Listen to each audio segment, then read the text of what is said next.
CG Raphaël, bonjour. Bonjour. Vous êtes le secrétaire général du MSR, parti chez Raïs. D'abord, entre déjà, comment se porte l'autorité morale Raïs? Joseph Kabila Kabange. Mon autorité morale se porte bien. Récemment, vous venez de faire une visite à Maniema, votre province. Comment se sont déroulés les enrôlements à Maniema? Le Maniema est en difficulté aujourd'hui sur le plan de l'enrôlement parce que les choses ne se passent pas trop bien. Il y a des centres d'abord qui sont à des milliers de kilomètres de sites d'agglomération. Vous avez des personnes âgées qui ont du mal à rejoindre les centres d'enrôlement. Et lorsque les gens font les efforts de s'y rendre, abandonnant toutes leurs activités champêtres, ils passent 2 jours sans pour autant terminer l'enrôlement. Dans beaucoup de centres, les machines tombent en panne et on dirait que certaines machines sont programmées pour n'enregistrer que 45 personnes le jour. Si vous arrivez à plus que ça, la machine chauffe, se bloque. La crainte est que on risquerait de voir même certaines circonscriptions électorales être rayées de la carte électorale parce que n'ayant pas un nombre important d'enrôlés pouvant donner un siège même. C'est ça la crainte. Pour bien vous comprendre. Et on risquerait à cette allure de voir toute la province du Maniema diminuer de nombre d'électeurs par rapport à 2018 et en conséquence avoir moins de sièges au Parlement. C'est-à-dire vous condamnez l'organisation de la CENI ou... L'organisation est chaotique, il faut le reconnaître. Vous savez, actuellement au Maniema, c'est la saison de pluie. Et pratiquement toutes les routes sont en état de délabrement très avancé, si bien que pour que les machines arrivent dans des centres, c'est tout un problème. Il y a eu même des machines qui ont fait plusieurs jours avant d'arriver là où on devait les placer, là où on devait avoir des centres d'enrôlement. Donc au Maniema, la situation est très très difficile.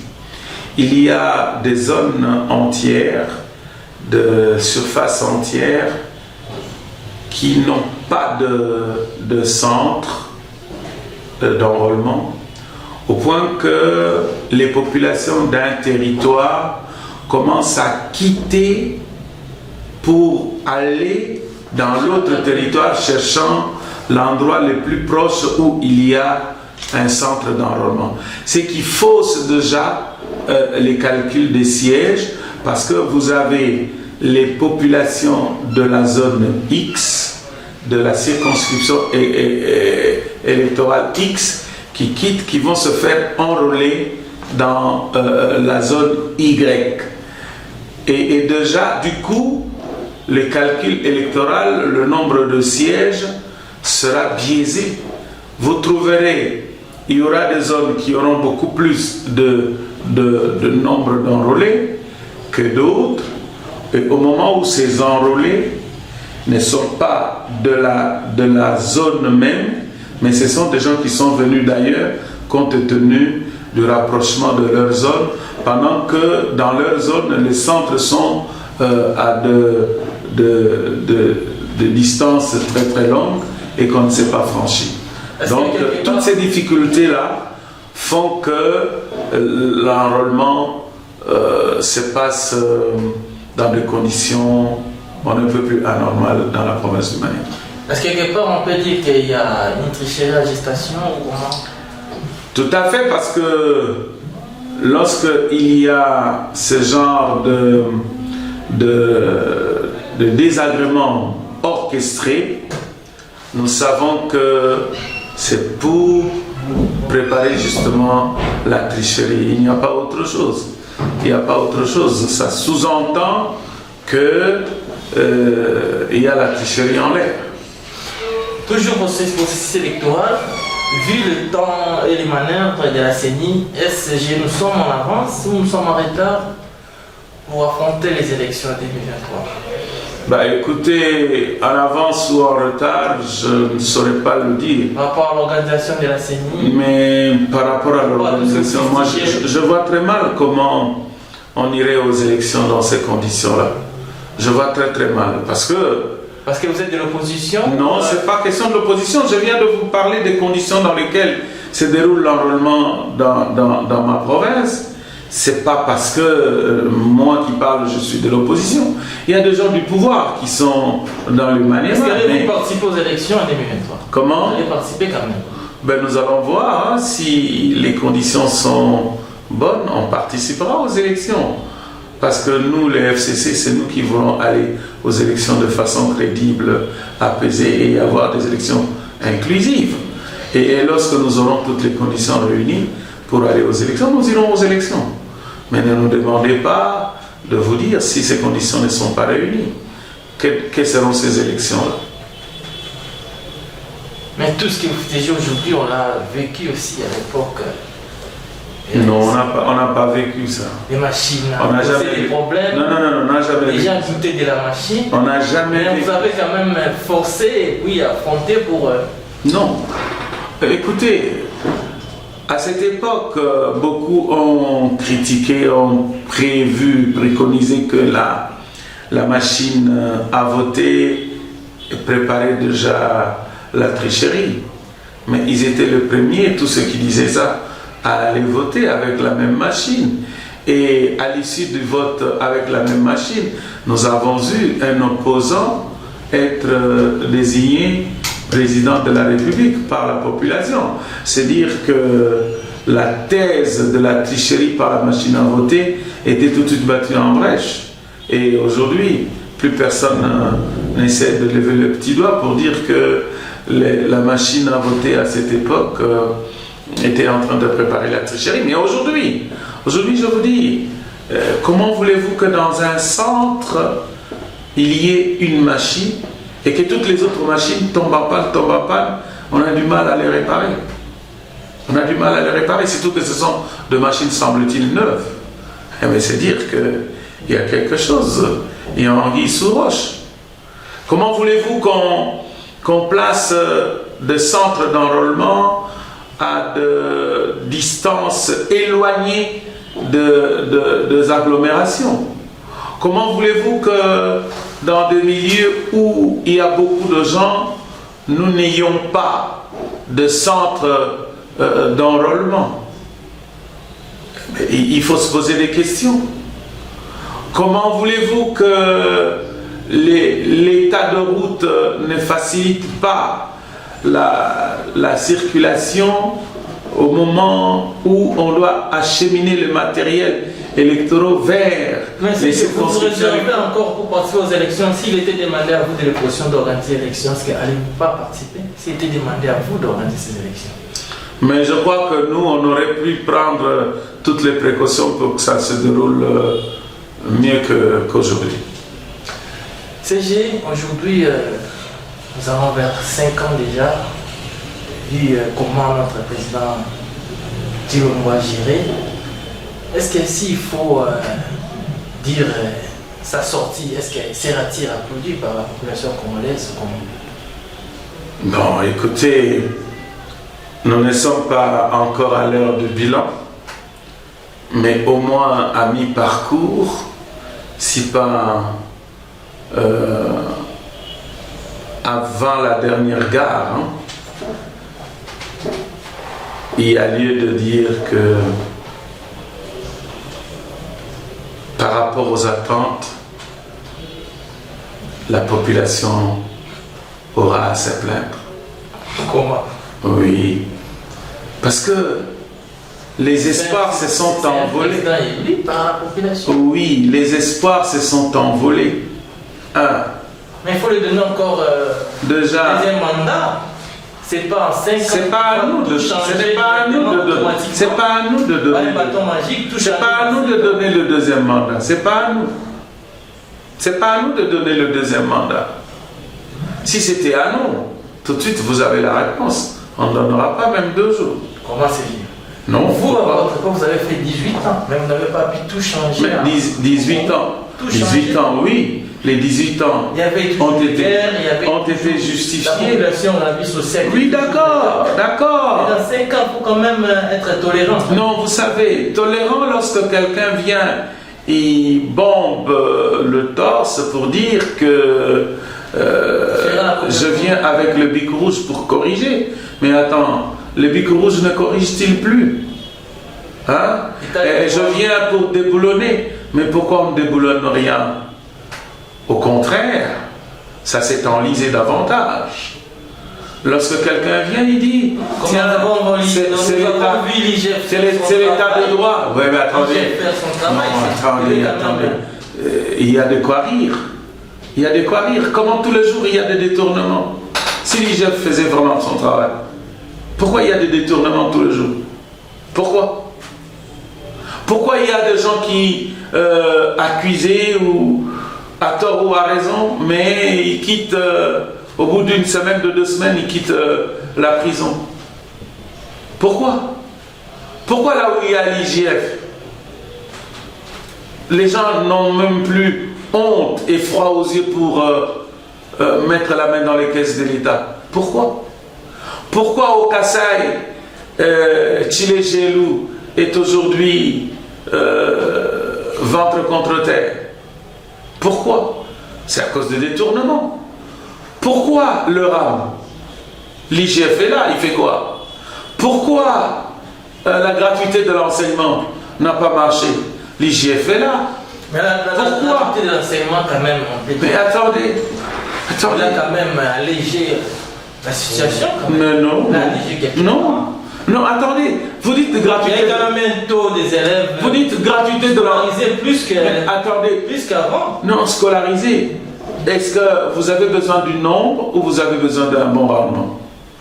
Mais sur le plan de rendement, il n'y a rien du tout. Il n'y a rien du tout. Les structures d'accueil n'ont pas changé. Avez-vous appris depuis 4 ans qu'on a construit une école, 2 écoles, 3 écoles? Non. Les structures d'accueil sont les mêmes. Mais on a ajouté le nombre d'enfants. Et allez demander dans les écoles, les enfants qui sont venus à l'école primaire au début de l'année, aujourd'hui il en reste combien? Est-ce qu'ils sont là ou ils ont déserté? Allez demander aux parents l'argent que vous avez prévu pour la scolarisation de vos enfants. Est-ce que c'est ce que vous dépensez ou vous avez ajouté? Ils vont vous donner des réponses pour dire que la scolarité ou la gratuité de l'enseignement a réussi. Non. Il faut dire tout de suite. Il faut dire tout de suite c'est l'échec. Pas un bâton magique, dans 5 ans, tout changer, mettre la population. Je suis tout à fait d'accord, pas de bâton magique, mais il ne faut pas venir avec le triomphalisme dans la bouche, non. C'est par rapport au triomphalisme. Le triomphalisme a donné de l'espoir. Et ça s'est avéré un échec. C'est cela qu'on doit juger. Il ne faut pas venir avec la moralisation pour dire que tiens, on ne peut pas avoir de bâton magique au nombre à l'issue de 3 ans, 4, 5 ans. Oui, on connaît. Mais ceux qui prétendaient changer le tout en un clin d'œil, est-ce qu'ils ne savaient pas qu'ils n'avaient pas un bâton magique? Pourquoi ont-ils fait de déclarations? Pourquoi ont-ils fait du triomphalisme? Pourquoi? Je me pose la question. La métaphore, le bic rouge qui est venu corriger. Il est où ce bic rouge? Le bic rouge est cassé? Le bic rouge ne sort plus de l'encre. Les bics rouges fait quoi maintenant aujourd'hui? C'est le bic vert ou c'est les bics bleus ou les bics noirs? Et on est venu déboulonner. On est venu déboulonner quoi? Pendant que nous sentons que le système actuel est en train de plonger le pays dans le chaos. Ce sont ces métaphores-là qu'on est en train d'analyser aujourd'hui. Et le peuple congolais donne raison ou tort à l'un ou à l'autre. Changeons de chapitre. Conflit Rwanda-RDC. Est-ce que nous devons toujours continuer à accuser les Rwandais? Et qu'est-ce qu'il faut faire pour que la population... Nous l'avons toujours dit. Nous l'avons toujours dit. Il faut faire la guerre. Les Rwandais n'est pas venu. pas fait à Rotan. En 2013, l'M23 a été défait en 2013 sous Joseph Kabila. Et d'aucuns disent que c'est faux, c'était juste une C'est vrai, c'est vrai. Est-ce que vous êtes journaliste, est-ce que vous entendiez encore parler de M23? Non. Toutes les zones aujourd'hui occupées par le M23 n'étaient plus occupées par le M23. Nous avons réussi à cette époque à instaurer l'autorité de l'État, ce qui n'est pas le cas aujourd'hui. Nous avons un Congo empiété, morcelé aujourd'hui. Et que de stratégie on a changé? Que de stratégie? État de siège, on en parle encore? Je me pose la question, nous sommes encore sous l'état de siège ou non? Dans le Nord Kivu, à Ituri, je veux le savoir. Est-ce que on peut nous dire où est arrivée la mutualisation de force aujourd'hui? Nous sommes à quel niveau? Est-ce qu'on peut nous dire quel est l'apport de la force régionale aujourd'hui? On peut nous dire. Et là, la force régionale a failli à sa mission en fait. Aujourd'hui, c'était une stratégie pour terminer avec la M23.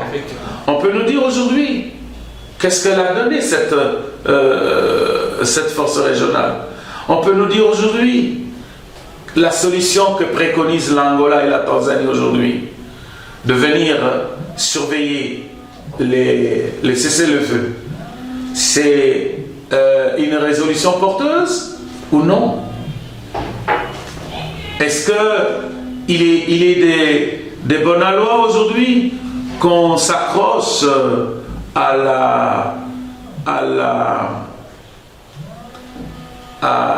aux négociations entre le gouvernement congolais et... D'aucuns disent qu'il y a eu des accords signés, que la population n'est pas au courant entre Félix et puis... Est-ce que vous... Je ne sais pas moi-même, je ne connais pas cet accord, je ne veux pas en parler. Mais je dis, est-ce que c'est bon? Est-ce que c'est bon aujourd'hui? Est-ce que nous sommes fiers que les M23 puissent occuper des pans entiers de notre territoire? Est-ce que nous sommes fiers aujourd'hui?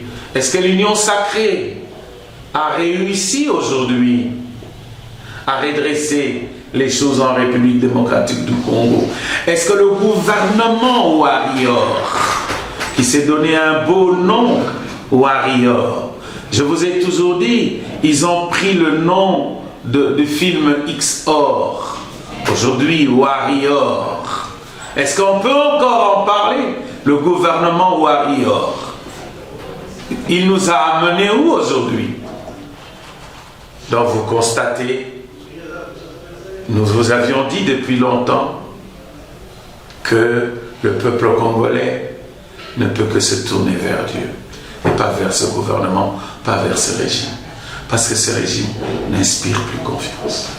Vous êtes de l'opposition, est-ce que si aujourd'hui, dans la main, vous venez négocier et puis chercher comment à faire évoluer les choses? Négocier quoi? Est-ce qu'avez-vous des stratégies que vous pouvez apporter il faut pour que cette population retrouve aujourd'hui? Nous ne sommes pas au pouvoir, nous, pour avoir des stratégies à donner. Nous ne sommes pas au pouvoir. Le pouvoir peut vous tendre aussi la main? Non, non, écoutez, les négociations, les dialogues, il est toujours permanent. Chez nous, au FCC, nous disons, on n'a jamais rompu le dialogue. Et on ne refuse pas le dialogue pour le bien du Congo. Nous ne voulons pas de dialogue trompe-l'œil pour qu'on dise, à la fin, tiens, c'est nous qui avons ridiculisé les autres, c'est nous qui avons causé du tort, c'est nous qui avons fait ceci et cela. Non, nous avions accepté de nous retirer de la coalition. Lorsqu'on a rompu la coalition, nous avons accepté et nous nous inclinons devant cette décision. Devant cette décision sage. Devant cette décision. Oui. Devant cette décision, pourquoi alors proposez-vous les négociations si vous savez que nous étions en train de mettre les bâtons dans les roues? Pourquoi alors? Pourquoi les décisions sages de mettre fin à la coalition, cette décision sage n'a-t-elle pas porté de fruits aujourd'hui? Comment voulez-vous que nous qui mettions les bâtons dans les roues, nous puissions encore être sollicités pour faire quoi? Pour continuer à mettre davantage les bâtons dans les roues? Mais les roues aujourd'hui, les roues sont pleines de boue et ces roues ne tournent plus. Si la coalition continuait, c'est-à-dire on n'aurait pas arrivé à cette étape, il n'y aura pas de guerre, il n'y aura pas la population va se plaindre. Non, je crois que à notre époque et même à l'époque de coalition, je crois que les choses allaient encore mieux. Les choses allaient mieux. Les choses allaient mieux qu'aujourd'hui. Il faut vraiment avoir l'honnêteté de le dire. Heureusement que même les amis de l'Union Sacrée ont compris. Ils ont compris que les choses allaient mieux à l'époque de négociation. Par rapport aujourd'hui. Par rapport à aujourd'hui, en toute honnêteté. Sur le plan économique, sur le plan social, sur tous les plans, sur la diplomatie et tout. Sur le plan politique, les choses allaient mieux qu'aujourd'hui. Est-ce que vous pouvez me dire aujourd'hui, excusez-moi, je ne peux pas poser de questions, mais je suis en train d'examiner, il n'y a aucun secteur qui marche aujourd'hui. Aucun. Aucun secteur ne marche. Aucun. Mais écoutez, j'ai ouï dire que Sarkozy est en train de venir continuer le travail que Macron avait laissé. Je ne sais pas lequel. Faudra-t-il encore... Il y a des deals entre la France et l'adressé. Il y a encore des deals. Mais quel deal encore? Lorsque nous avons vu entre les deux présidents, le point de presse nous a révélé beaucoup de choses. Est-ce que Sarkozy viendra faire aussi un autre point de presse? Lui aussi. Bon, comme les présidents. Non, nous comprenons. Déjà, Bandal c'est Paris et Macron est venu à Bandal, Sarkozy viendra à Bandal. Peut-être Sarkozy arrivera jusqu'à Selembao, à Kitogimo aussi. On verra. Hein. C'est déjà la fin, nous sommes à la fin. Juste un mot de la fin par rapport à la population qui vous écoute. C'est tout simplement la déception. Est-ce que la population doit encore espérer si l'avenir... Le seul espoir vient de Dieu, c'est tout. C'est tout. La population congolaise doit se tourner vers Dieu. C'est tout. Parce que Dieu seul est notre espoir. Le seul qui peut nous aider en République démocratique du Congo aujourd'hui, c'est Dieu. Le gouvernement a déjà montré ses limites. Le régime actuel a déjà montré ses limites depuis très longtemps. Non, rien ne marche. Et nous allons attendre l'espoir de qui? C'est comme la Bible le dit, nous tournons les yeux vers la montagne, d'où vient notre secours. C'est tout. C'est Raphaël Loulou, merci de nous avoir ici. Merci.